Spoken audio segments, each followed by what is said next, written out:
Treasure Miner is finally back. If you remember this is the event where you get a chance at basically loot. You have speed ups, you got charms, and then you've got your basic gear pieces and items and stuff like that. My particular situation right now is kind of leaning towards these, so we're gonna go ahead and go for those. And then pretty much the rest of it is just kind of a naming game. So you start with one, you work your way around to kind of fill out which one you want, and then you've got to buy these picks in order to get more or do the missions, and then vice versa. And like in this case, I get a little lucky there, so we've right out of the gate, at least we got one of them. Of course, now you think, oh sure, it's right there. No, see, as you can tell, it's not. If only, right? If only it was that easy. But in any case, so then you've got all that you can run through. But yeah, so the treasure hunter event's going on right now. So if you've been stacking your pickaxes, I would say you've probably got an opportunity now to potentially grab those. Now, as far as some other topics worth discussing, I do know that like right now, one of the things that I do occasionally get asked is, okay, say like for example, you're somebody out there that you're in the middle of this alliance showdown event. What is the difference between like these different trucks? And a lot of the time I would say your loot drops are obviously going to be better depending on which truck you get, but if you get like say a pair of purples, I'm of the opinion you really should just take whatever purple you get and stack the amount of actual like the tickets you get. And the reason for this is because you can turn around and save these tickets for the next event. And then when you actually need to like rank in that event, you can use those tickets to run as many gold trucks as you need to really surpass and get ahead in a very, very short period of time.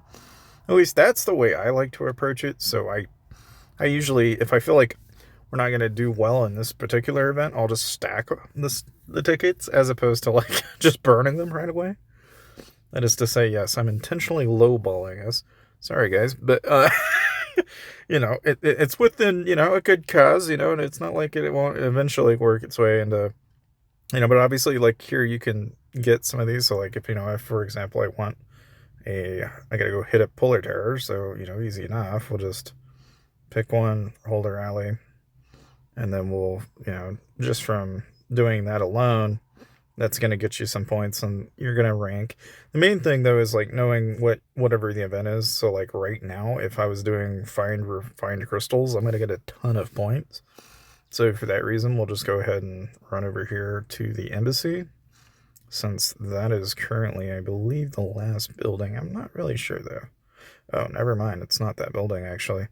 So we need to work on doing our marksman building. So here we've got 90. You always want to remember to run your builders effects basically, so you get the maximum amount of reduction. Otherwise you're just wasting things, so don't do that. So like that, it's only 22 hours, and so then we'll go ahead and claim these. And of course, this is the other half the battle in this game is like, how do you get by not spending? It's like, well, you just don't spend, like that's really about all you do. And some people are baffled by this. It's like, well, how the heck am I supposed to play this game? It's so pay to win. It sucks. It's like, well, yeah, but like, it all depends on how you play it too. Like, if you're trying to keep up with everybody, you're gonna suffer all the time. But like, if you're not trying to keep up with everybody, you're not gonna do that bad.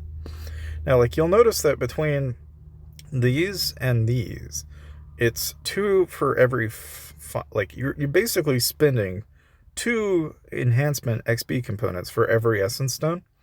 So for that reason, I'm gonna pick up all of those just on principle, because it just to me makes more sense to get the XP components. So I'll go ahead and grab those. You might as well. And plus we got lucky, we got 100, so we might as well.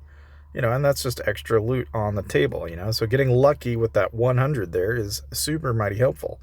But do you always get that lucky? No, most of the time you're not that lucky. But that said, all right, so like here we've got this building. You could wait until you get all 50 helps. Knowing my luck, I probably won't get all 50 helps, so I'm just going to go ahead and rush it. Now, like here, I've got another 4 more refined crystals I've got to make over a period of time. And then it's going to cost a stupid amount of food and a stupid amount of timber. 28 mil is nothing to scoff at, in my opinion. So I always like to make sure I send out my gatherers out every day. One of the things that I'm doing is actually storing billion, and I plan to store billions just because out of principle, you can use that to turn around and build up a ton of troops, do a lot of building upgrades, and the idea really isn't that complicated. You're just saving your speed up, saving everything. I mean, that's the way you play these games. You don't rush. If you want to rush and be number one, then all the power to you, but you're going to have a hard time doing it. And then even here, it's like you get 10 if you do it once a day. It's 20 if you try to rush. So it just ends up being more expensive in the long run anyway. And that's why I don't rush. It's just there's not any mutual benefit for rushing that way. That said, we'll go ahead and pop the train and get those training. And we'll be soon marking our first 800k of marksmen, and we'll soon be working on our lancers not far behind them. And that will eventually lead us to 800k a pop across both sides, and then we'll be kind of good to go. Now, having done that, we've hunted them, and now we've got our rewards. So let's go ahead and take our luck here. Let's see if we get lucky. Conveniently, it happened to be in the same place. What are the odds? It's almost like it doesn't change that much. Which is kind of funny because, like, you can kind of sometimes guess, and I get lucky. So I'm not doing too bad, I would say. So, like, here, we'll go for that, go for this. Okay, so not bad, and so now with all that loot, let's go ahead and let's take a peek and see what we get out of 45 chests, 20,000 metal, 96. Oh, that's not bad at all. That's in fact enough that we can now actually upgrade this, which we will do. So now I have a full legendary set, which is also a big plus. I know it's another milestone. So now we finally hit a full Lego set. Now, the only downside to this is that eventually I've got to do charms, but like every other battle, it's just a question of how long do you want to spend, having to upgrade these. It's just redunculous. But having that said, having these all at 6 now emits us 10%, so we've got a little bit of an extra bonus on top of that as well. So overall, of course, save your gems, save your speed ups and everything, because again, the big thing here is you want to try and make the most of it during these events. Now, I would say State of Power just came by, so it's not really that important to be like straight ahead, but heck, even with the little extra tickets and stuff like that, it's an easy amount to plow through the second tier and get through. And basically, if you get to this point where you just get the loot, then that's really about where you want to stop.